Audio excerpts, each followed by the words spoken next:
시청자 여러분 안녕하십니까? 자, 오늘은 11월 27일 오후 2시 15분경입니다. 자, 오늘 주제는요. 이 우크라전 같은 경우에는 휴전을 하고 싶어도 어떤 구조적인 문제 때문에 휴전하는 것이 거의 불가능하다. 그리고 우리가 언론에 보도되는 것과는 달리 우크라이나에다가 아주 다양한 무기를 공급하게 될 것이다라는 두 가지 주제로 오늘 방송을 진행하도록 하겠습니다.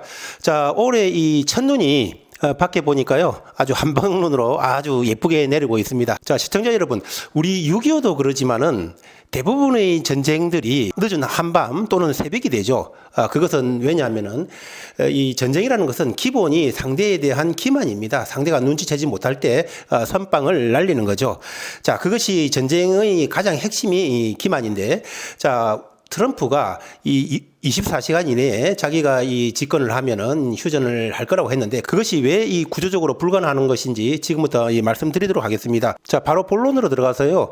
왜 제가 이 휴전이 구조적으로 불가능할 것이라고 분석을 하고 있느냐면요. 먼저 휴전을 하려면은 그 러시아 보고 점령한 땅을 내놓고 휴전을 하라. 뭐 이렇게는 못 하는 거 아니겠습니까? 자, 그렇게 보면은 최소한 지금 점령한 땅은 인정을 하고 그다음에 이 요번 전쟁의 발발 주요한 원인 중에 하나였던 우크라이나 나토 가입에 대해서 20년 유예를 하고 뭐 이런 조건으로 해서 최소한 이 휴전을 조건을 제시해야 될 텐데 오히려 러시아 입장에서는 역으로 우크라이나의 그 수도인 이 키이우까지 내놓고 우크라 같은 경우 저 한쪽 구퉁이에서 살아라 뭐 이런 얘기 아니겠습니까? 그렇게 본다면 우크라로서는 이 뭐 패전은 뭐 당연한 거고 그야말로 이 살아도 산 것이 아닌 이 목숨만 부지하는 이러한 형태가 될 것인데요. 자, 그런 것은 또 이렇게 보면은 중국에도 또 중요한 시그널을 주게 되는 거죠. 마음만 먹으면 얼마든지 우리도 이 대만을 침공해서 저렇게 할 수 있겠구나, 먹을 수 있겠구나 이런 뭐 시그널을 주게 될 텐데, 자, 그러저러함에도 불구하고 미국이 그러면 무기 공급을 안 하면서 강제로 휴전을 이렇게 추진을 했다고 한번 가정을 해보겠습니다. 자, 그렇게 본다면. 이 휴전 안 중에 하나가 이 우크라가 나토에 앞으로 향후 20년 동안 가입하는 것을 유예한다는 거 아니겠습니까? 그렇게 보면은 무슨 국가가 단타 종목도 아니고 20년 뒤에는 어떻게 할 거냐고요. 왜냐하면 나토 가입이 이번 전쟁 발발의 주요한 원인 중에 하나였는데 그러면 20년 뒤에는 그 나토 가입 문제가 또 다시 안 불거질까요? 그때는 어떻게 할 거냐. 그렇게 미봉책으로 할 수는 없다는 그런 말씀을 드리는 것입니다. 자, 그리고 또 두 번째는요. 또 그것도 용인한다고 해도 지금 어떻습니까? 2014년도에 러시아가 크림반도를 강제로 병합했지 않습니까? 그리고 약 한 8년 뒤에 우크라이나를 이렇게 침공을 한 거죠. 자, 그런데 그래저래 해서 그럼 이것저것 다 그거 하고 나서 요번에 또 휴전을 해놓으면 그 다음에는 러시아가 또 무슨 이유를 들어서 우크라이나 남은 땅을 침공 안 한다는 보장이 어디 있을까요? 한 번 하는 것이 어려운 것이지 한 번 하고 두 번 한 사람이 세 번은 못 하겠냐는 거죠. 그렇게 본다면 휴전을 해놓더라도 우크라이나 국민 입장에서는 러시아라는 큰 군사 강대국 앞에서 안보 불안에 떨면서 그렇게 살 수만은 없을 것입니다. 그렇기 때문에 우크라이나 입장에서는 아마 그런 휴전은 결사 반대를 하게 될 것이다. 자, 그런데 이 뭐 우크라이나 국민들의 절반 정도가 뭐 휴전에 동의한다 이런 그 여론조사 보도도 얼마 전에 나왔지만은 그것은 이러저러한 것들 분석이 없을 때 얘기고요. 막상 실제로 휴전이 추진이 되면 그 휴전에 대한 이해득실 관계들이 우크라이나 언론에서 다 보도를 하겠죠. 그렇게 되면은 우크라이나 측에서 휴전을 하지 않을 것이다. 왜냐면은 앞에 크림반도도 병합했지. 그 8년 뒤에는 또다시 침공했지. 그럼 휴전을 해놨다 한들 그 모래성이지 다음에 언제든지 또 다시 러시아가 침략할 그런 부분이 당연히 그런 안보 불안이 엄청나게 다가올 것이다. 자, 그래서 그거를 막기 위해서 바로 이제 트럼프 쪽에서 내놓은 것이 이 폴란드라든지 루마니아 군이라든지 이런 그 나토 군대들을 우크라이나 국경에 파견해서 같이 우크라이나 이 국경선을 지키자는 거 아니겠습니까? 자, 그것도 불가능하다고 보는 것이 왜 그러냐면요. 그 넓은 우크라이나 땅덩어리 러시아하고 맞대고 있는 국경선을 어디 폴란드나 루마니아가 한 개 소대병력을 보내가지고 지킬 수 있겠습니까? 그럴 수 없겠죠. 최소한 몇 개 대대 내지는 연대급의 이 군대를 파견해야 될 것인데 우리가 보면은 이 폴란드나 루마니아 이런 나라들이 결코 그렇게 그 잘 사는 나라가 아니지 않겠습니까? 가난한 나라이고 거기다가 이 유럽 같은 경우는 이 나토라든지 미국이라든지 이런 그 방위 때문에 이 군대 자체가 굉장히 약합니다. 벌써 그런 병력을 그것도 하루 이틀 주둔할 것도 아니고 이 영구 주둔 그 비용을 누가 낼 것이며 그런 군대가 어디에 있느냐는 거죠. 그렇게 되면은 폴란드라든지 나토라든지 미국을 보고 야 너거는 왜 주둔 안 하느냐 당연히 그렇게 나오고 그쪽 폴란드나 루마니아에서 동의할 일이 없겠죠. 더더욱이나 어떻든 간에 지금 폴란드나 루마니아나 체코나 이런 나라들은 그 앞에 그 우크라이나가 막아서고 있지 않습니까? 일종의 방패막이가 있는데 이렇게 돼서 지금 만약 군대를 파견하면 자기들의 비용도 그렇지만 군대도 없는 문제도 있지만은 지금은 앞에 우크라이나가 방어막으로 작용을 하고 있지만 국경선을 나가면 자기들이 이제는 바로 러시아하고 맞서는 거 아니겠습니까? 국경선에는 언제든지 무슨 일이 일어날지 모르는 거죠. 왜냐하면 러시아가 지금까지 해온 그거를 우크라이나에 대한 해온 거를 본다면 크림반도나 지금 우크라이나 침공이나 이런 걸 본다면 국경선에서 언제 어떤 일이 어떻게 일어날지 모르는 거 아니겠습니까? 자, 이 폴란드나 루마니아도 그러한 부담을 하지 않을 것이다. 자, 그럼 미국 보고 가라 할 텐데 미국이 만약에 우크라이나에다가 군대를 파견한다면 그것은 러시아가 경기를 일으킬 일이죠. 따라서 이런 각국의 이해관계가 맞아 떨어지지 않는 그런 구조적인 문제가 있어서라도 이것은 휴전은 그렇게 강제적으로 추진될 수가 없는 것이다. 자, 그러고 저러고 모든 것을 다 하고 그래도 좋아 라고 또 막무가내식으로 만약에 또 그래도 휴전을 한다고 한다면 정말 이제는 정말 중요한 문제가 있죠. 왜 그러냐면은 이제부터는 이 대치하고 있는 안보 리스크가 있는 이 군사 약소국들은 언제든지 이 안보 리스크, 누구도 이제 우리의 안보는 지켜줄 수가 없는 거구나. 군사 강국들이 쳐들어오면은 우리가 점령을 당하겠구나. 우리 국가가 멸망을 하겠구나. 이라는 이런 안보 불안을 당연히 느끼게 될 것이고 또 이 군사 강국의 입장에서는 이거 되네. 이런 방법이 되네라고 자기들이 원하는 이 약소국들에 대한 군사적인 침공, 그런 충동을 얼마든지 많이 느낄 수 있는 그런 이 중요한 시그널을 지구촌에다 던지는 것이 되지 않겠습니까?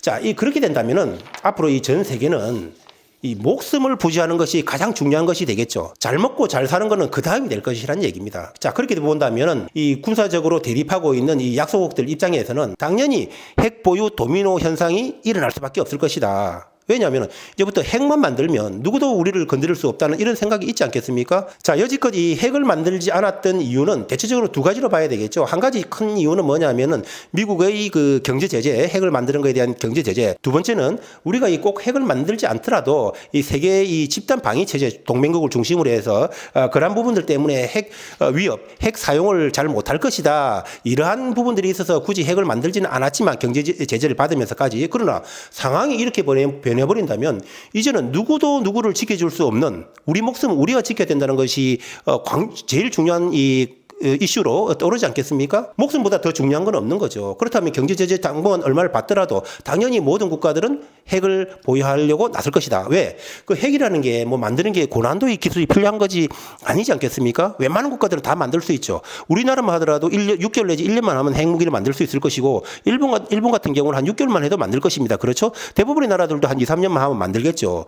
그렇다면은 핵 만드는 한 뭐 6개월, 1년 이 정도 얼마든지 미국의 경제 제재를 받고라도 우리 국가의 안보가 제일 중요한 거 아니겠습니까? 국가가 멸망하고 나면 무슨 소용이 있습니까? 그렇기 때문에 잘 살고 못 살고는 그 다음이라는 거죠. 길을 쓰고 전부 다 핵을 만들게 될 것이다. 그렇게 되면은 우리나라를 비롯해서 뭐 대만, 일본, 폴란드, 체코, 루마니아 거의 모든 국가들이 핵 도미노에 휩쓸리게 될 것이다. 그렇게 되면은 이제는 그 미국이 이 군사력의 지배권을 아마 잃게 되는 그런 형태가 될 것이다. 지금 이 미국이 세계를 지배하는 것이 제가 계속 말씀드리지만 달러와 군사력인데 군사력에 대한 지배권은 이제 없어지게 될 것이다. 그것은 미국 이익에도 엄청난 부작용으로 작용을 할 것이다. 따라서 그 요약을 해보면은요, 이 휴전을 트럼프가 아무리 강제적으로 추진하려고 해도 할 수가 없는 구체적인 문제점은 뭐냐면은요, 이렇게 휴전을 해놔봐야 결국은 우크라이나 국민들 입장에서는 크림반도 이번 우크라전과 마찬가지로 다음에 또 어떤 공격이 있을지 모르기 때문에 그러한 안보 불안을 머리에 이고는 살 수가 없다.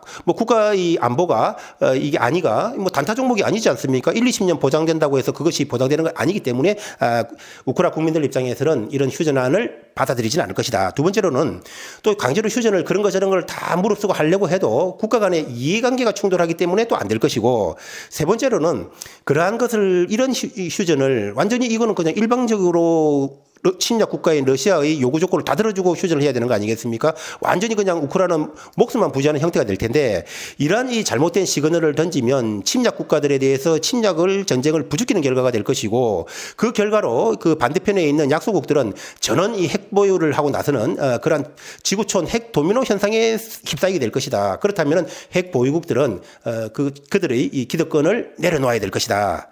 자, 이렇게 본다면은 이 강제적인 휴전이라는 것은 거의 불가능 불가능하다고 구조적으로 불가능하다고 보고 있습니다. 다만 그러나 이 강제적인 휴전이 아니라 러시아와 우크라이나가 서로 싸우다가 지쳐가지고 이제 더 이상 우리는 못 싸우겠다고 해서 스스로 자체적으로 휴전을 할 때에는 그것은 충분히 가능할 것이다. 왜냐하면 그것은 이미 강대국이 약소국을 침공해서 성공할 수 없다는, 왜냐하면 주변 국가들이 도와줬지 않습니까? 자, 그런 시그널을 갖다가 주는 것이기 때문에 그러한 휴전은 얼마든지 충분히 가능할 것이다. 자, 그렇게 본다면 미국의 종전 추진 때문에 우리가 이 무기 공급에 제한을 받을 일은 없을 것이다. 왜냐하면요, 이 아무리 차기 정부지만 곧 내일 모레 들어설 트럼프 행정부 아니겠습니까? 내일 모레 트럼프 행정부가 들어서는데 그렇게 강력하게 정말 휴전을 하고 나설 것인데, 미국 정부가 또 영국 정부가 프랑스 정부가 그렇게 그동안 금지해오던 러시아에 대한 본토에 대한 공격용 무기에 대해서 사용 허가를 하겠느냐. 그것은 국가적인 차원에서 볼 때는 트럼프의 저러한 발언들은